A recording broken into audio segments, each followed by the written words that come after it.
ಪ್ರಥಮದಲ್ಲಿ ಮೂಲ ಆಚಾರ್ಯ ಪರಂಪರೆಯನ್ನು ಹನುಮಂದಿರದಲ್ಲಿ ಸ್ಮರಿಸಿಕೊಂಡು ಫಾಲ್ಗುಣ ಮಾಸದ ಸುಸಂದರ್ಭದಲ್ಲಿ ಆಲದಗೇರಿ ಗ್ರಾಮದಲ್ಲಿ ಸಾಗಿಕೊಂಡು ಬಂದಂತ ಕೇದಾರ ಜಗದ್ಗುರು ಮಹಾಸನ್ನಿಧಿಯವರ ಸಂಗೀತಯುಕ್ತವಾದ ಇಷ್ಟಲಿಂಗ ಮಹಾಪೂಜೆ ಇಲ್ಲಿ ಪರ್ಯಂತರವಾಗಿ ಅತ್ಯಂತ ಸುಂದರ ಹಾಗೂ ಅರ್ಥಪೂರ್ಣವಾಗಿ ಸಾಗಿಕೊಂಡು ಬಂದಿದೆ. ಈ ಒಂದು ವಿಶಿಷ್ಟ ಕಾರ್ಯಕ್ರಮದ ಪಾವನ ಸಾನ್ನಿಧ್ಯವನ್ನ ಕರುಣಿಸಿ ನಿಮ್ಮೆಲ್ಲರ ಬದುಕನ್ನು ಸಾರ್ಥಕಪಡಿಸಿದಂತ ಹಗಲ ಸೂರ್ಯನ ಬೆಳಕಾಗಿ, ರಾತ್ರಿ ಚಂದ್ರನ ಬೆಳದಿಂಗಳಾಗಿ, ಸದ್ಭಕ್ತ ಹೃದಯ ಮಂದಿರದಲ್ಲಿ ಸಾಕ್ಷಾತ್ ಕೇದಾರನಾಥನ ದರ್ಶನವನ್ನು ಮಾಡಿಕೊಳ್ಳುತ್ತಿರುವಂತ ಆದಿ ಜಗದ್ಗುರು ಘಂಟಾಕರ್ಣ ಭಗವತ್ಪಾದರ ಪರಮಾವತಾರಿಗಳು, ಮಾತನಾಡುವ ನಡೆದಾಡುವ ಕೇದಾರನಾಥರಿಂದ ಪ್ರಸಿದ್ಧವಾದಂತ ಶ್ರೀಮತ್ ಹಿಮೋತ್ ಕೇದಾರ ವೈರಾಗ್ಯ ಸಿಂಹಾಸನಾಧೀಶ್ವರ ಶ್ರೀ ಶ್ರೀ ಶ್ರೀ ಸಾವಿರದಂಟ ಜಗದ್ಗುರು ಭೀಮಾಶಂಕರಲಿಂಗ ಶಿವಾಚಾರ್ಯ ಭಗವತ್ಪಾದ ಮಹಾಸನ್ನಿಧಿಯವರ ಅಡಿದಾವರಗಳಲ್ಲಿ ಅನಂತ ಶತಕೋಟಿ ತೀರ್ಥಗಳ ಪ್ರಣಾಮಗಳನ್ನು ಸಮರ್ಪಣೆ ಮಾಡುತ್ತಾ, ಇದೀಗ ಈ ಕಾರ್ಯಕ್ರಮಕ್ಕೆ ಆಗಮಿಸುವಂತ ನಾಗವಂದ ಮಠದ ಪೂಜ್ಯರಿಗೂ ಕೂಡ ಪ್ರಣಾಮಗಳನ್ನ ಸಮರ್ಪಣೆ ಮಾಡುತ್ತಾ, ಈ ಒಂದು ಕಾರ್ಯಕ್ರಮವನ್ನು ಅತ್ಯಂತ ಸುಂದರವಾಗಿ ಆಯೋಜನೆಗೊಳಿಸಿರುವಂತ ಶ್ರೀ ವೇದಮೂರ್ತಿ ಅಜ್ಜಯ ಸ್ವಾಮಿಗಳು ಹಾಗೂ ಎಲ್ಲ ಸಮಿತಿಯ ಪದಾಧಿಕಾರಿಗಳೇ,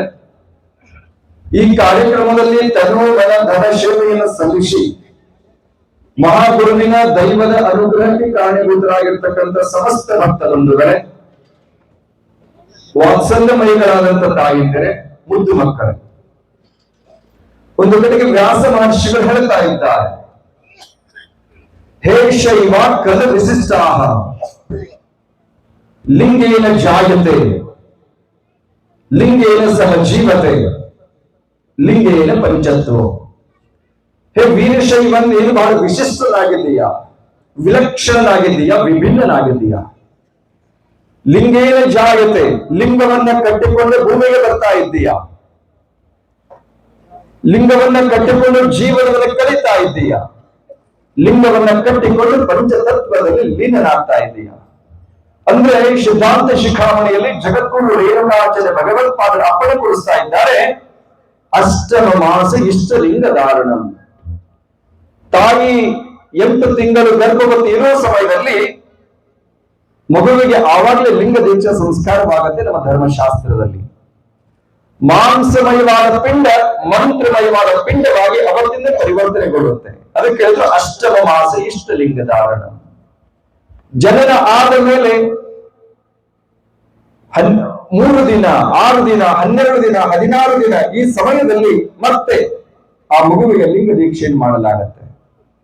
ಆ ನಂತರದಲ್ಲಿ 8 ವರ್ಷ, 12 ವರ್ಷ, 16 ವರ್ಷದ ಒಳಗಾಗಿ ಮತ್ತೆ ಲಿಂಗ ದೀಕ್ಷಾ ಸಂಸ್ಕಾರವನ್ನು ಮಾಡಲಾಗತ್ತೆ. ಅದಕ್ಕೆ ಹೇಳಿದ್ರು ಲಿಂಗೇನ ಸಹ ಜೀವತೆ, ಲಿಂಗ ಕಟ್ಟಿಕೊಂಡು ನೀ ಜೀವನವನ್ನು ಕಳೀತಾ ಇದ್ದೀಯ. ಲಿಂಗೇನ ಪಂಚತ್ವ, ಲಿಂಗವನ್ನ ಕಟ್ಟಿಕೊಂಡೇ ಪಂಚತತ್ವದಲ್ಲಿ ಲೀನನಾಗ್ತಾ ಇದೆಯಾ. ನೀನು ಗಳಿಸಿರುವಂತ ಹಣ, ಅಧಿಕಾರ, ಆಸ್ತಿ, ಸಂಪತ್ತಿ, ಸ್ಥಾನ, ಮಾನ, ವಸ್ತು, ವಾಹನ, ಕಟ್ಟಡ, ಬಂಧು ಬಳಗ ಎಲ್ಲವೂ ಇಲ್ಲಿ ಉಳಿತವೆ. ನಿನ್ನ ಜೊತೆಗೆ ಬರುವಂತದ್ದು ಯಾವುದು ಅಂದ್ರೆ ಗುರು ಕೊಟ್ಟಿರುವಂತ ಇಷ್ಟಲಿಂಗ. ಇಷ್ಟಲಿಂಗ ನಿನ್ನ ಜೊತೆಗೆ ಬರುತ್ತೆ ಅನ್ನೋದನ್ನ ವ್ಯಾಸ ಮಹರ್ಷಿಗಳು ಹೇಳ್ತಾ ಇದ್ದಾರೆ.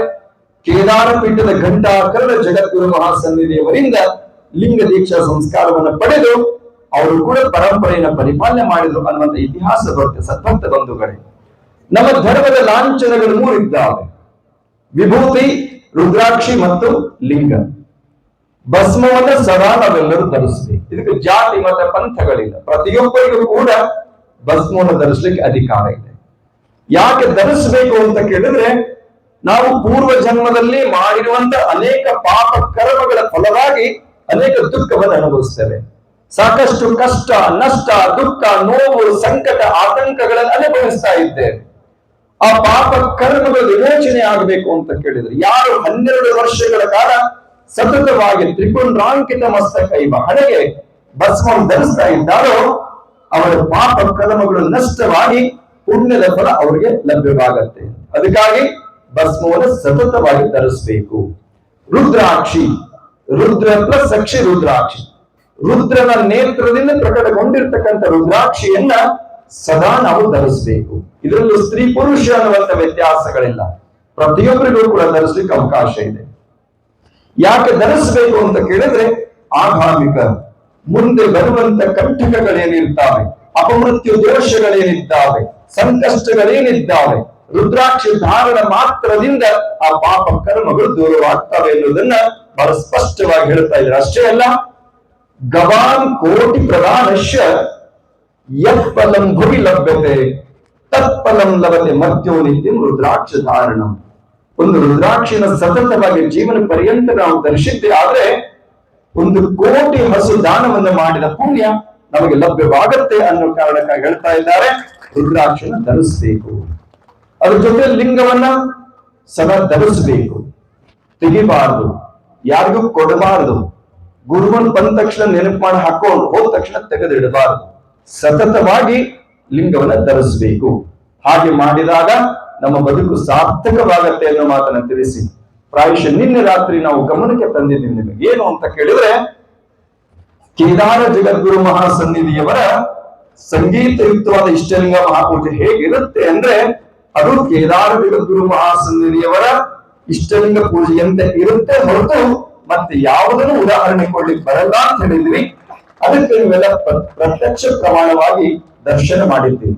ಶಿವತಾಂಡವ ನೃತ್ಯ ಅದು ಹೇಗೆ ನಡೀತಿತ್ತೋ ಅದು ಇಷ್ಟಲಿಂಗ ಮಹಾಪೂಜೆಯಲ್ಲಿ ದರ್ಶನವನ್ನು ಮಾಡಿಕೊಂಡು ನಾವು ನೀವೆಲ್ಲ ಪಾವನ ಪುನೀತರಾಗಿದ್ದೇವೆ ಎನ್ನುವಂತ ವಿಷಯವನ್ನು ಪ್ರಸ್ತಾಪನೆ ಮಾಡ್ತಾ, ಪ್ರಾಯಶಃ ಅಜ್ಜಯ್ಯ ಸ್ವಾಮಿಗಳ ಸತ್ಸಂಕಲ್ಪ ತಮ್ಮೆಲ್ಲರ ಭಕ್ತರ ಸಹಯೋಗದೊಂದಿಗೆ ಈ ಕಾರ್ಯಕ್ರಮ ನಿನ್ನೆಯೂ ಕೂಡ ಅತ್ಯದ್ಭುತವಾಗಿ ಸಾಗಿ ಬಂದಿತ್ತು. ಈಗಲೂ ಕೂಡ ಇರುವಷ್ಟು ಭಕ್ತರು ಶಾಂತವಾಗಿ ಭಕ್ತಿಯಿಂದ ಶ್ರದ್ಧೆಯಿಂದ ಪಾಲ್ಗೊಂಡಿರುವಂತದ್ದು ಮಹಾಸನ್ನಿಧಿಯವರ ಆಶೀರ್ವಾದಕ್ಕೆ ನಾವು ನೀವೆಲ್ಲರೂ ಕೂಡ ಕಾರಣೀಭೂತರಾಗಿದ್ದೇವೆ, ಅವರ ಆನಂದಕ್ಕೆ ಕಾರಣೀಭೂತರಾಗಿದ್ದೇವೆ ಅನ್ನುವಂತ ವಿಷಯವನ್ನು ಪ್ರಸ್ತಾಪನೆ ಮಾಡ್ತಾ, ಸಮಯ ಬಹಳ ಆಗಿದೆ. ಪ್ರಾಯಶಃ ಮಹಾಸನ್ನಿಧಿಯವರು ತುಂಬಾ ಹೊತ್ತಿನಿಂದ ಮುಹೂರ್ತ ಮಾಡಿದ್ದಾರೆ. ಅವ್ರು ಇನ್ನೂ ಇದರ 2ರಷ್ಟು ಕೂರ್ಲಿಕ್ಕೆ ಏನು ಅಡ್ಡಿ ಇಲ್ಲ. ಆದ್ರೆ ತಾವು ಕೂತಿರುವಂತದ್ದು ತುಂಬಾ ಸಮಯ 4-5 ತಾಸು ಆಗಿದೆ ಅನ್ನೋ ಕಾರಣಕ್ಕಾಗಿ ತಾವೆಲ್ಲ ಉತ್ಸುಕತೆಯಿಂದ ಕಾಯ್ತಾ ಇರುವಂತದ್ದು ಮಹಾಸನ್ನಿಧಿಯವರ ಶುಭ ಸಂದೇಶ ಆಗುವುದಕ್ಕಾಗಿ.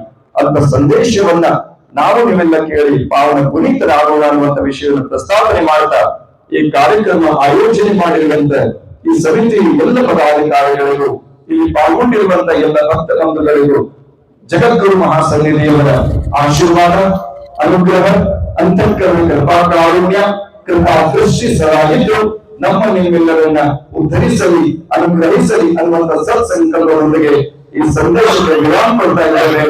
ಓಂ ಶಾಂತಿ ಶಾಂತಿ ಶಾಂತಿ.